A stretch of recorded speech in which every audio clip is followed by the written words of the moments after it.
Tatlong mabisang paraan kung paano makamit ang iyong goal. Una is gawin mong specific ang iyong goal.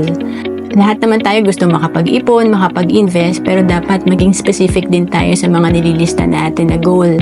Like, gusto mo bang makapag-resign kaya ka mag-iipon? Gusto mo bang makapag-negosyo?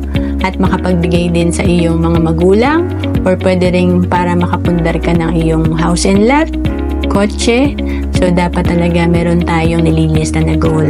And then, pangalawa, mag-focus ka sa iyong goal na merong malaking impact sa iyong buhay.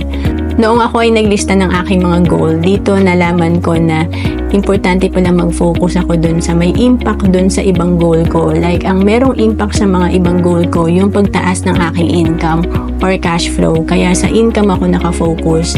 Kaya dito, mas na-achieve ko yung mga target savings ko, target investment, at yung mga gusto ko talaga mabili. And then, pangatlo, take action. Importante, hindi tayo hihinto lang sa paglista ng mga goal natin. Hindi lang hanggang pangarap.